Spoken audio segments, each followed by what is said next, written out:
Competencia o cooperación, Santiago Rivas, presentador del programa Los Puros Criollos y escritor, País de Enemigos. Buenas tardes, ¿cómo les va? Yo me llamo Santiago Rivas y vengo básicamente porque salgo en televisión, pero vengo, sí, yo sé, eso es a lo que alcanza la fama. Vengo porque me he visto envuelto en dos ejercicios contradictorios en los últimos años de mi vida. Soy el presentador de un programa que se llama Los Puros Criollos, una idea, un programa y un producto de Néstor Oliveros, que habla sobre símbolos patrios no oficiales, con el cual tuve la oportunidad de compenetrarme de manera muy profunda hasta el punto en que mucha gente piensa que yo lo dirigí, cosa que yo les agradezco mucho, pero no fue mi idea. Y el año pasado, en agosto, lancé un libro que se llama Acaba Colombia, y son dos ejercicios que se contraponen básicamente porque el programa habla sobre las cosas que nos hacen sentir colombianos, sobre las cosas que nos identifican como colombianos, y mucha gente lo asume como un programa patriótico, que no lo es. Y mientras tanto el libro propone que la solución a nuestros problemas es acabar con Colombia de manera sostenida, constante y no violenta, ¿no? Nada de facilismos retóricos del estilo de que nos caiga una bomba o que nos caiga un meteorito, porque nada de eso realmente sirve. Lean Twitter, ¿no? En Twitter todo el tiempo la gente está diciendo, ¡ay, ojalá nos caiga una bomba ya! No, papito, no es tan fácil, ¿no? O no debería ser tan fácil. El caso es que me encontré en medio de estos ejercicios aparentemente contradictorios, ¿no? Entre amar a Colombia y detestar a Colombia. Y antes de empezar a detestar realmente a Colombia, empecé a pensar en cómo podían compaginarse una cosa y la otra, qué tenían que ver, cómo no era simplemente yo volteándome y dándole la espalda a todo lo que había hecho durante 10 años de programa, que nada tiene que ver además con los episodios de diciembre, porque el libro es incluso anterior a las elecciones, pero pues ahí está. Y empecé a encontrarme obviamente con los puntos en común. Nosotros solemos sentir en medio de nuestra culpa católica que el asunto está en los valores, ¿no? Muy a menudo se nos habla de la educación en valores, ¿no? Es que vamos a educar en valores. Y uno pregunta, bueno, ¿cuáles son los valores? Todos los valores son la pertenencia, la familia, ¿no? La patria.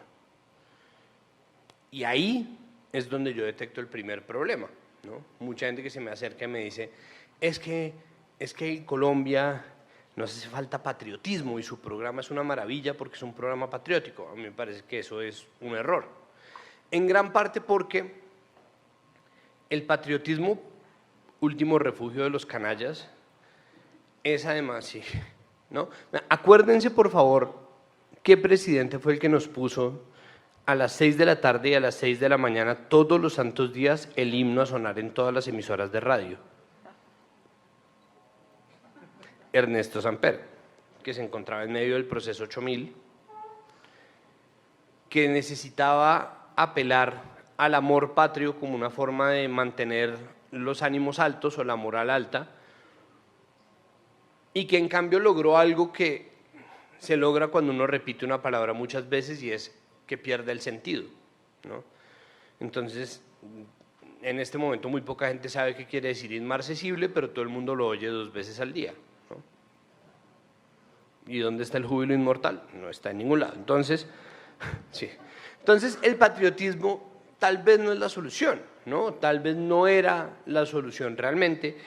Y yo empecé a pensar a la hora de escribir el libro qué era lo que nos estaba pasando, y llegué a 2 capítulos entre los 6 que tiene el libro, que fueron los que me traen aquí a hablar con ustedes desde una perspectiva tan aparentemente negativa.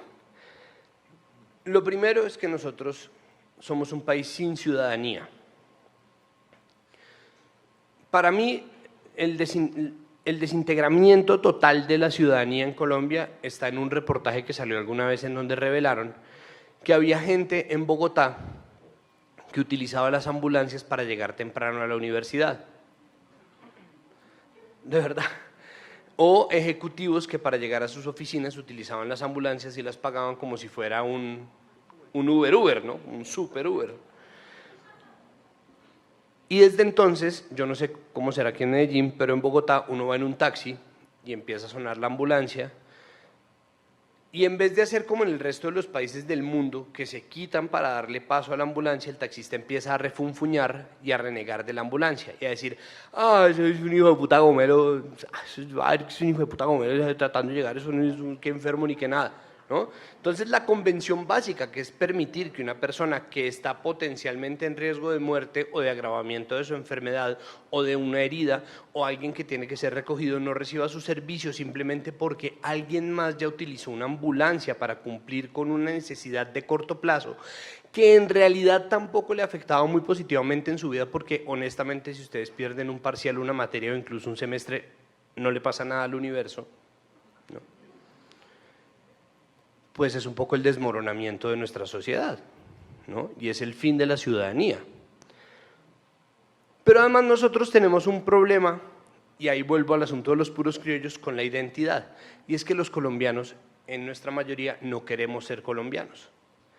Y curiosamente esos mismos colombianos que no quieren ser colombianos, o los que menos quieren ser colombianos, son los que más se la pasan diciendo que este es el mejor vividero del mundo, que Gloria es marcesible, que etcétera, etcétera, etcétera. Entonces nosotros tenemos un vacío que para mí es cada vez más evidente, ¿no? Tenemos un abismo que separa el país que tenemos del país que queremos, o el país que creemos que existe versus el país de la realidad. Y para mí los ejemplos son muchos, ¿no? Todo el mundo sale absolutamente maravillado después de ver Colombia Magia Salvaje, que para nuestros amigos extranjeros es una película en donde se grabó toda la biodiversidad de Colombia, animal sobre todo, en acción, ¿no? Y es fantástico, porque de verdad Colombia es un lugar bellísimo. Lo que nadie se da cuenta es que es la película que mejor habla del país porque no hay ni un colombiano en ella, ¿no? Y eso, sí, bueno, Julio Sánchez Cristo, pero es la voz, ¿no? Como este majestuoso cóndor, ¿no? Baja de la cordillera de los Andes y ataca a este conejo. Este conejo, especie endémica colombiana, corre y todo en cámara lenta y uno dice, Colombia es lo máximo, ¿no? Y después sale uno a la calle y los colombianos nos parecen terribles, ¿no? Y ahí lo que yo encuentro es que tenemos nuestras prioridades completamente invertidas. ¿Cómo puede ser que queramos un país, pero no queramos a sus ciudadanos? ¿No debería ser al contrario? Un país es una línea en un papel. Un país, si lo reducimos hasta el ridículo, solamente sirve para tener una selección de fútbol. Y ahora con la nueva camiseta. No, pero no, de verdad. Un país tiene ciertos propósitos, pero en sí mismo no es un propósito, y en cambio la humanidad sí lo es. Y nosotros queremos más la idea de Colombia que a los colombianos. De manera que, masticándolo, llegué a la conclusión de que nuestro problema es un problema de amor. Y es un problema que está completamente atravesado por mecanismos racionales de reflexión.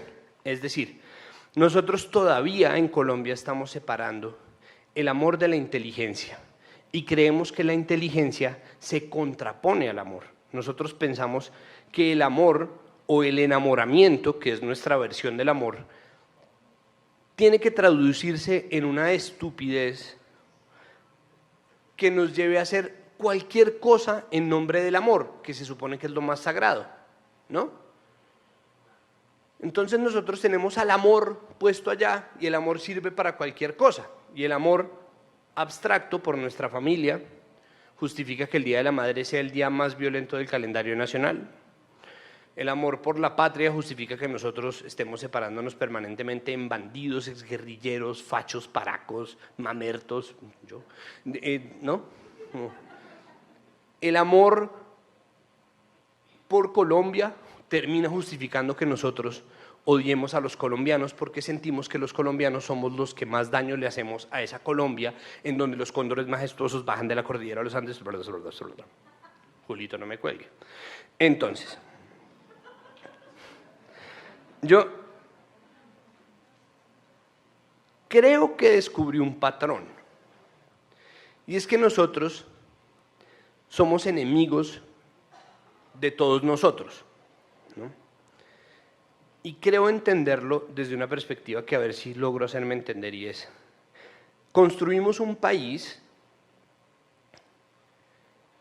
con una herida en la autoestima, ¿no? Ya vuelvo a los puros criollos, y esa herida en nuestra autoestima hace que nosotros privilegiemos el poder por encima de la libertad. De hecho, no estoy diciendo nada que no haya dicho el señor rector al comienzo de este congreso, ¿no? El solo hecho de ser, cuando se vale por sí mismo, el solo hecho de ser sin decir yo tengo, yo me llamo, yo soy yo, el solo hecho de ser es libre, y la libertad es, y la conciencia de la libertad es la cualidad que nos hace a nosotros verdaderamente humanos. Y todas las manifestaciones de esa libertad, ¿no? La creatividad, la comunicación, la felicidad, son las que a nosotros nos permiten desarrollar en realidad ese amor grande que nosotros tenemos tan mal interpretado. Eso es lo primero. Como nosotros construimos un país que privilegia el poder por encima de la libertad, nosotros creemos que necesitamos control. Y hemos desarrollado con nuestra clase dirigente, que aparentemente no son nosotros, no hacen parte de nosotros, sino están por encima de nosotros, una relación de maltrato y abuso que se repite una y otra vez. Y eso fue lo siguiente que yo descubrí. Y es que en Colombia, a pesar de lo que todos nosotros decimos, nadie está eligiendo, como acto ciudadano, nadie está eligiendo a sus gobernantes basado en argumentos racionales, ¿no? Entonces todos miramos los debates como nos paramos frente al y tuiteamos. Pero la verdad es que la mayoría, la gigantesca mayoría de nosotros tenía elegido su candidato desde antes de que empezara el primer debate. Y eso no está mal. El problema es la mentira. El abismo está precisamente en la mentira, en no reconocer que hay procesos que nosotros creemos que son racionales y en realidad son emocionales. Y yo me puse a pensar entonces cuáles son los otros procesos que son emocionales y que nosotros pensamos que llevamos a cabo racionalmente. Y todos los actos de gobierno están directamente ligados a eso. Cuando nosotros racionalizamos Colombia, pensamos en el país que quisiéramos tener. Cuando nosotros vivimos en Colombia, y yo creo que Colombia no es el único país en el que pasa, pero pues es el que yo conozco, más o menos, es cuando nosotros damos rienda suelta a todo lo que nosotros quisiéramos hacer. Como odiamos a los colombianos, ¿no? Entonces no nos importa lo que le pase a los colombianos, de manera que estamos todo el tiempo como esa persona que está en una película de zombies tratando de robarse el último tarro de mermelada del supermercado, ¿no? Como todo el mundo que está en el supermercado es enemigo de uno. Hay unos que son zombies y hay otros que no, pero algunos se va a quedar con la berraca mermelada. Entonces estamos hablando, ¿no? Y a final de cuentas, ¿para qué nos sirve la mermelada? ¿No? La mermelada sola, ¿de qué nos sirve? Y entonces mi pregunta me llevó a reflexionar sobre por qué es que odiamos tanto a los colombianos, nosotros los colombianos, ¿no? Pregúntenle ustedes a Oscar. Y la clave precisamente estaba en el nombre del programa. Los puros criollos es un oxímoron. No existen criollos puros. No hay nada criollo que sea realmente puro. Pero además, la denominación criollo es el primer peldaño descendente en la escala del fo que nos heredaron los europeos, ¿no? De verdad. Para los españoles, un europeo, hijo de europeos, nacido en suelo americano, no era lo suficientemente europeo. Nosotros estamos partiendo de la base de que eso es bueno, pero ser europeo no tiene nada de mejor o peor en realidad. Y sin embargo nosotros nos creímos ese cuento simplemente porque la madre patria nos dijo a nosotros, ¿no? Entonces como seguramente algún Bolívar, Santander, Sucre, Nariño dijo como, es que nosotros los españoles, y no papito, no papito. Ustedes no son españoles, ustedes son criollos, ¿no? Y en cuanto dieron ese pequeño, Ustedes son criollos. Nosotros empezamos como así, entonces somos peores. Y la pregunta ahí, como una diseminación de ese amor malentendido y de la falta del amor propio es, bueno, tenemos que ser mejores que alguien, ¿no? Entonces nos volteamos y vimos a alguien que era un poquito más oscuro. Y vimos, bueno, al menos no soy ese, ¿no? Y entonces esta persona dijo como, bueno, al menos no soy ese. Y al menos no soy ese nos heredó o nos legó una escala de 18 categorías, del más clarito al más oscuro, que supuestamente va del mejor al peor. Y así gobernamos nuestro país. Y así lo hemos concebido. Pero nunca seremos, se supone, un país civilizado, ¿no? Nunca terminaremos de ser esa Europa a la que nosotros tanto aspiramos, de la cual importamos nuestras leyes, nuestro sistema de gobierno, la melodía de nuestro himno, la bandera, todo. Estamos siempre aspirando. Y entonces me di cuenta de que el problema con el arribismo y con esa mentalidad constantemente aspiracional de los colombianos se debe a que Colombia no es un árbol, Colombia no es un edificio, Colombia no tiene cimientos, Colombia no tiene piso, es más, Colombia es una cuerda que cuelga y que todos estamos escalando. Y eso ya se volvió muy complicado, ¿no? Colombia no tiene raíces, los colombianos no conocemos el abajo ni queremos, ¿no? Y obviamente es muy difícil que los humanos nos inventemos el abajismo y por lo tanto nos abocamos al arribismo. Y estamos todo el tiempo tratando de estar por encima del otro, porque ese es el pequeño poder que nosotros podemos agarrar, porque construimos un país que está privilegiando permanentemente al poder por encima de la libertad. Y así nos convertimos en un país de enemigos. Entonces, ahí, ¿cuál es el papel de la identidad? Porque volvemos al asunto, ¿no? Si a una persona, no sé, pensemos en las polarizaciones colombianas. Entonces, si a un paisa no le gusta la arepa, entonces es un mal paisa, ¿no? Eso es irracional, es estúpido, ¿no? Pero vean las conversaciones que uno tiene todo el tiempo. Son así. Uno está todo el tiempo tratando de elegir quién es y quién no es, porque para nosotros la identidad no tiene nada que ver con el propósito, y ese es otro gran problema. A nosotros se nos refundió el propósito de las cosas. A nosotros se nos refundió precisamente porque estamos poniendo el amor en donde el amor no tendría por qué estar. Y pensando en una solución, tengo 700 páginas y creo que no he llegado a ninguna, se me ocurren 3 palabras. Inteligencia, propósito y confianza. Ya que no queremos a Colombia, ¿no? Ya que estamos viendo todo el tiempo la majestuosidad del cóndor y olvidándonos de el que está ahí apuntándole para cazarlo, o ya que vemos la majestuosidad del río, pero se nos olvida que es todo lo que nosotros hemos echado ahí, ¿no? Familias enteras, ya que estamos tan enamorados de esa Colombia abstracta, ¿no? Ya que estamos idealizando, habría que meterle un poco de cabeza y un poco de inteligencia al amor. Y ahí volvemos al asunto más básico. Hagan de cuenta que Colombia es una persona. Es la mejor forma en que yo he logrado explicarlo. ¿Cuál es la manifestación básica del amor? La más básica. ¿Qué es lo que quieren ustedes cuando son amados por alguien? Atención. Atención. Ay, como dicen en Twitter, los atiendo de a uno. No, atención. Esa atención, una persona que pone atención sabe qué le gusta a la persona, cómo le gusta, cuánto le gusta, en dónde le gusta, qué tan dulce, qué tan salado, qué tan oscuro, qué tan todo. Conoce a la persona, ¿no? Y eso solamente se logra a través de poner atención.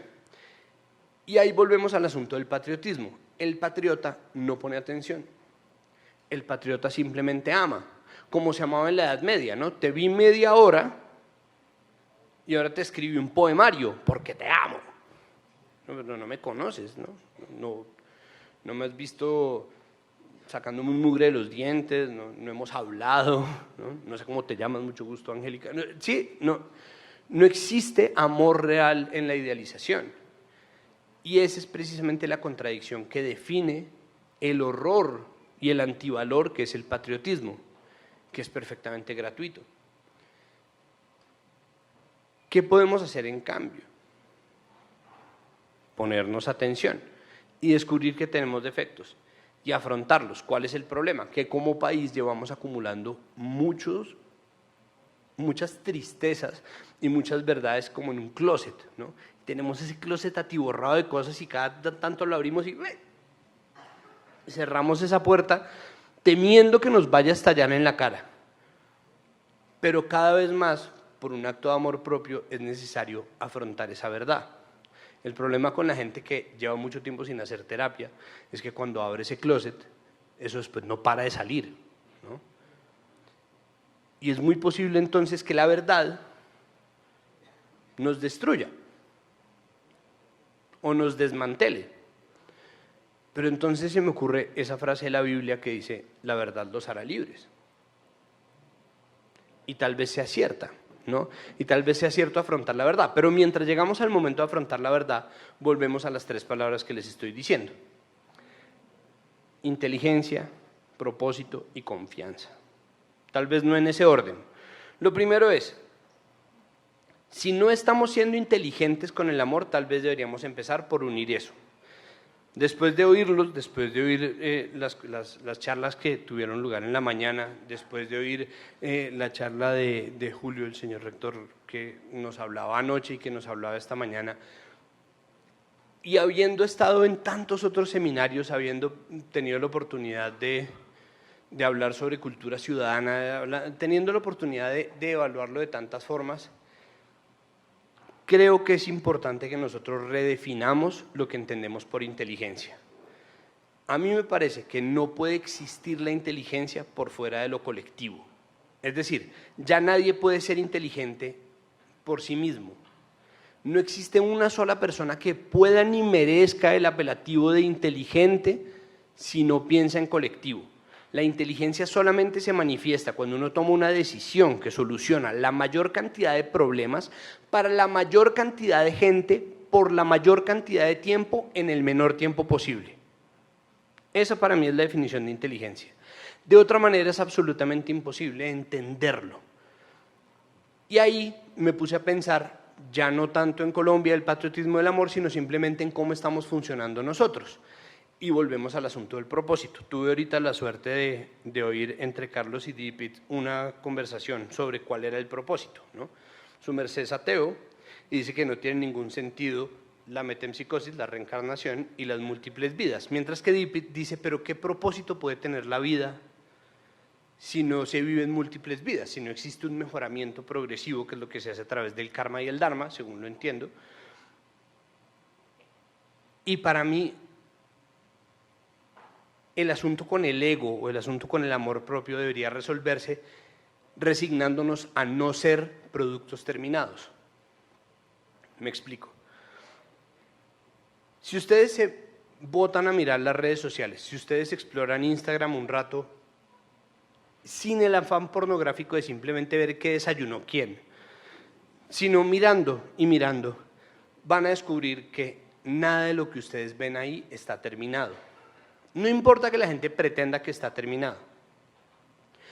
Nada en Twitter está terminado, nada es una obra, nada es un aforismo completo, nada en Facebook es una historia que nadie pueda afirmar. Y tal vez siempre hemos sido así, pero ahora para mí es más evidente que nunca que hacemos parte de un gran cerebro, es decir, no somos individuos, o sí lo somos, pero como individuos somos neuronas. Y nosotros no estamos funcionando como neuronas. Nosotros no estamos funcionando, ahí sí, volvemos a lo mismo, como parte de un sistema. Nosotros pensamos que estamos entregándole al mundo productos terminados, como obras, como voilà, mi tweet. ¿No? Nosotros pensamos que tomamos una foto en Instagram y es como, con amor, Santiago. Sale. Y en realidad lo que estamos haciendo es parte de un gigantesco cuaderno de bocetos. Entonces, hecha esta reflexión, y pensando en la inteligencia como un valor colectivo, me pongo a pensar en el propósito. Y para mí la respuesta está en Darwin. Y es que a nosotros nos enseñaron muy mal Darwin, razón por la cual estamos todavía agarrados de las mechas en este país, tal vez. A nosotros se nos enseñó dos cosas. Primero, que era la supervivencia del más fuerte. Eso es un error, ¿no? El original en inglés es survival of the fittest. Entonces, claro, uno piensa en fit y piensa en Instagram y piensa en una persona en el gimnasio, pero fittest es el más adaptable. Es decir, Darwin jamás tendió a la solidificación, sino a la liquidificación, ¿no? El que más se adapta es el que sobrevive. Pero además, se nos enseñó incorrectamente que la competencia es la cualidad evolutiva por excelencia, cuando en realidad es la cooperación. Esto ya lo dijo Kropotkin hace mucho tiempo, es decir, Darwin es uno de los primeros anarquistas sin saberlo. Pero el gran descubrimiento de Darwin no es la competencia de las especies por sobrevivir. El gran descubrimiento de Darwin es el atolón. El atolón es este islote construido por corales al que se pegan más corales, que cuando mueren pasan de animal a mineral y se convierten en fuente de alimento para los peces más pequeños, que a su vez se convierten en fuente de alimento para los peces un poco más grandes, y a los peces un poco más grandes, y a los peces un poco más grandes, y así, ¿no? Para maravilla de nosotros, que estamos todavía rapándonos la mermelada en el supermercado hipotético que yo me inventé, ¿no? Para nosotros que estamos todavía peleando por una idiotez que de ninguna manera nos sirve. Entonces, ¿cuál es el propósito? El propósito es la especie. El propósito es no ser más. Mientras más nos denominamos colombianos de bien, ¿no? Mientras más nos denominamos los colombianos correctos, menos colombianos estamos siendo, porque estamos siendo los colombianos menos inteligentes que hay. Mientras más estamos señalando, trazando fronteras invisibles en nuestras ciudades, creando lugares en donde hay puntos negros en el mapa, ¿no? A los cuales la gente no va, más nos alejamos de construir ciudades en realidad. Y entonces nosotros pensamos en las ciudades de afuera, ¿no? Entonces la gente que ha tenido la oportunidad de viajar, ustedes sean como gente de modo, entonces voy a asumir que sí, ustedes sí fijo viajaron para llegar hasta acá. Bueno, entonces cuando uno viaja, ¿no?, al exterior y puede entrar entonces en el metro de Berlín sin que nadie le revise si selló o no el tiquete, uno dice, ¿qué orden? Mentira. Eso es confianza, ¿no? La marca de la civilización o el valor que define la civilización es la confianza. Es la no suposición de que todo el mundo está urdiendo una agenda personal contra nosotros mismos. Suena complicadísimo cuando uno es colombiano, ¿no? Pero es así. Confiamos en que el metro nos va a llevar a nuestro destino y el metro confía en nosotros, ¿no? Nos da el regalo de confiar en nosotros y creernos que estamos sellando el tiquete. Es difícil, pero es así de simple. No es orden. Como nosotros estamos privilegiando permanentemente el poder sobre la libertad, nosotros lo entendemos como un mecanismo de orden, pero no es orden. ¿Por qué tendemos tanto al autoritarismo? Porque para nosotros el control no viene de la construcción hecha por individuos libres, sino por la imposición hecha por individuos que se asumen son superiores o que por alguna razón se ganaron el lugar en donde están, ¿no? Antes era por las armas, ahora es por mecanismos democráticos. ¿Por qué construimos un país para permitirle a alguien ser nuestro novio maltratador cada 4 años? ¿No les parece? ¿No les parece que hay algo muy loco ahí? Pues yo lo pensaba es porque Colombia para mí terminó convirtiéndose en ese amigo de uno que siempre tiene la misma novia, aunque cambie de novia siempre, ¿no? O esa amiga de uno que a pesar de que termina con el novio, siempre vuelve a cuadrarse con el mismo cabrón. Pero ¿qué pasa, no? Ese sí que es el patrón del mal, ¿no? Uno dice, mano, ¿qué es esto? ¿No? ¿Qué es esto? ¿Por qué te pasa siempre que cambias de novio, pues yo te veo y estás con el mismo novio? Colombia es igual. No nos cansamos, ¿no? Y aquí viene un asunto que es importante, y es que si nosotros pensamos la inteligencia como algo colectivo, si nosotros pensamos que la confianza es la virtud que define, bueno, si ustedes están de acuerdo conmigo, mejor dicho, y pensamos todos, ¿no?, que la confianza es la virtud que define a la civilización, necesitamos un propósito, necesitamos una motivación, y volvemos al asunto del amor, y volvemos al asunto de la identidad, ¿no? La identidad colombiana está más marcada por las cosas que nos hacen sentir colombianos, como comer empanada, comer empanada, comer tamal, ¿no? Tener un machete, tener un maletín ABC, lavar nuestra ropa, pararnos la cresta, polichar el carro, impermeabilizar los extosos y hacer todo lo que hacemos con jabón Rey, ¿no? Cada una de las cosas que nos hace sentir colombianos, cada una de las cosas que nos trae a casa otra vez, es lo que en realidad representa para nosotros la nación. Todo lo demás son unas construcciones que nosotros no identificamos como propias. Por mucho que queramos, por mucho que nos esforcemos, nunca vamos a encontrar una conexión tan fuerte con O Gloria Inmarcesible, Júbilo Inmortal, que con la canción que más nos gusta, con una cumbia, con un vallenato, con música parrandera. Elijan el género, ¿no? Solamente trazando esos vínculos entre las cosas que son reales podemos encontrar un propósito, ¿no? Y si el propósito es la especie, pero nosotros somos individuos y queremos ser felices, quisiera terminar con algo que no es realmente mío, sino es lo que Dan Pink, un ex asesor de Al Gore, definió en un libro que se llama Drive y que habla sobre la motivación, y que a mí me parece que es perfectamente aplicable a cualquier escenario de nuestras vidas, incluso los escenarios irracionales del amor. Él dice que la felicidad está traducida en 3 cosas. Lo primero es autonomía. Si una persona, pongámoslo en el trabajo porque él habla sobre entornos de trabajo, pero si una persona en su trabajo gana lo suficiente para vivir, le queda plata para gozar alguito, puede que no se esté haciendo millonaria, es feliz. Lo segundo es perfeccionamiento. Si una persona siente que mejora en lo que hace cada vez que lo hace, es feliz. Y tercero, sentir que se trabaja por algo que es más grande que nuestra cabeza. Podemos volcarlo en las relaciones. Autonomía.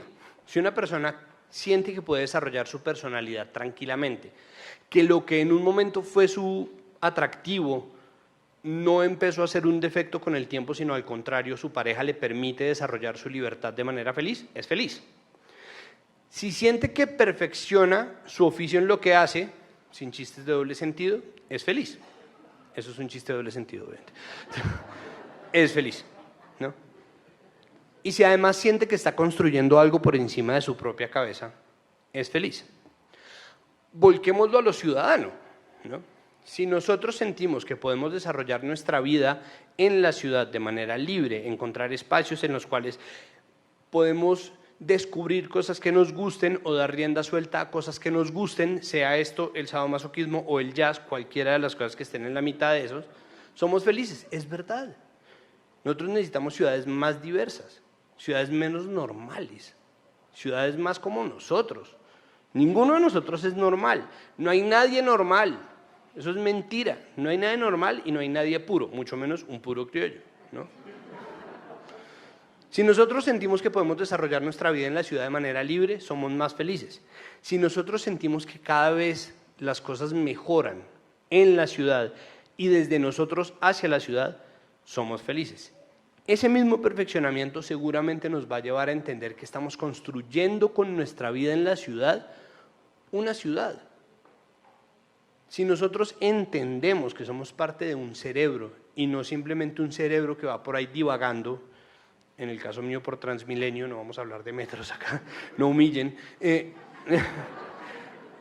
uno es más feliz, ¿no?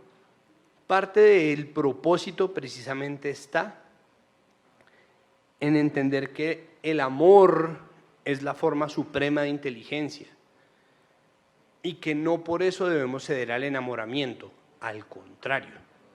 El amor, si algo, tiene que disfrutarse con calma, tiene que paladearse, tiene que construirse. Y construyéndose el amor, es muy posible que al cabo de un rato todos nosotros y todos aquellos que estén viendo esto por streaming, nos volvamos gente más inteligente, ¿no? Si algo le falta a Colombia es precisamente el amor propio para encontrar ese propósito, esa confianza, esa inteligencia. Es la única manera que yo encuentro para proponer que dejemos de ser un país de enemigos. Pero todo empieza precisamente por entender lo más básico, ¿no? Volver al comienzo, al año 2009, y decir, pucha, los puros criollos no existen. Y ahora que lo sacaron del aire, pues menos existen. Entonces, háganse a la idea. Muchísimas gracias.